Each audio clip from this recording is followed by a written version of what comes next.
I found out about the other woman the night the snow wouldn't stop falling. It was late, too late for visitors, but someone knocked anyway. 3 quiet taps. Then a child's voice. "Mommy said to give this to Mr. Carter." I froze. Mr. Carter, my fiancé's last name. The girl couldn't have been more than 6. Pale yellow coat, pink mittens, the kind of innocence that cuts deeper than any confession. She handed me a folded piece of paper before running back to a car idling in the dark. When I unfolded it, I saw a Christmas card. Inside, my fiancé's face, smiling, his arm around another woman. Her handwriting. "Our first holiday as a family again. Welcome home." When I first met Julian, I thought I'd found calm after years of chaos. He was steady, charming in a quiet way, and seemed to understand the exhaustion of being the strong one all the time. We met in Atlanta, at a gallery opening I didn't even want to attend. He'd admired a painting I loved, an abstract of tangled hands, and said, "That's how love feels. Messy, but holding on." I should have known. He talked about roots, about wanting a slower life.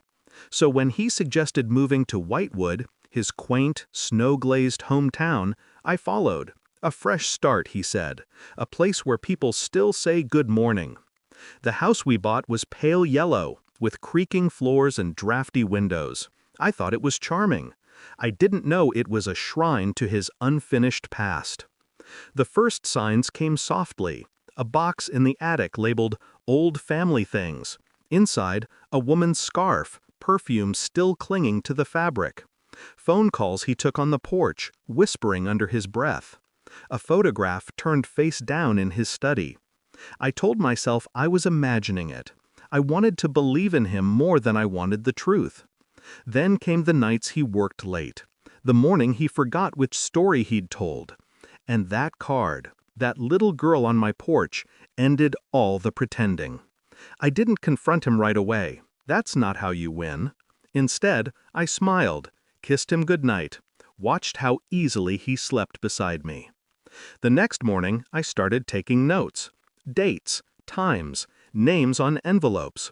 I learned she lived 10 minutes away, in the same town, in a small white bungalow. Her name was Leah, his ex-wife. Divorced on paper, not in heart. And that child, the one in the pink mittens, was his daughter. He'd built 2 lives, 2 homes, 2 women who thought they were the only one. So I did what any woman with self-respect and a sharp mind would do. I turned his deceit into my blueprint. First, I visited Leah. She didn't recognize me, thought I was from the insurance company. I asked gentle questions, took mental notes, learned they'd reconnected a year ago, that he spent weekends with them under the pretense of property renovations. Then I went to the bank. Joint accounts, shared savings. I transferred my share, quietly, legally, moved it into an account under my maiden name.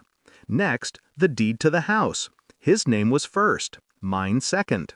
I hired a lawyer, one who owed me a favor. By the time Julian noticed, the property title had been amended to reflect ownership pending dispute. In plain English, it was mine until proven otherwise. I waited until everything was in place, until his job offer in the city came through, the one he'd bragged about for months, the one that required a spotless background check. Then I sent the package. Inside, copies of the marriage license he never dissolved. Emails between him and Leah planning their family reunion. A record of every bank transfer that tied him to 2 households, to his employer, to Leah, and of course, to him. The night it all broke open, the house was quiet again. Same pale yellow walls, same snow outside. Only this time, I wasn't the one waiting for answers. He came home late, coat half-zipped, eyes wild. "What did you do?" he demanded. I said nothing. I poured tea, watched his hands shake. "She knows," he muttered. "Leah knows." "They rescinded the job offer." His voice cracked. "You ruined everything."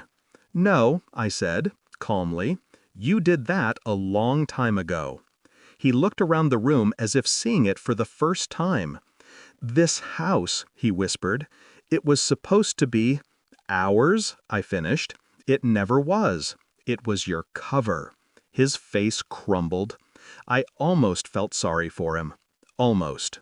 When he finally stormed out, the snow swallowed his footsteps. I didn't follow. I didn't need to. Some endings write themselves. A week later, Leah called. She thanked me, not for destroying him, but for setting her free. She'd filed for full custody. He'd left town. No job, no home, no mask left to hide behind.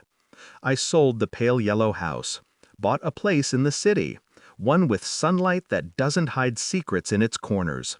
Sometimes I drive past Whitewood, just to remind myself, the most dangerous lies aren't shouted, they're whispered. Built slowly, kindly, until you can't tell love from manipulation.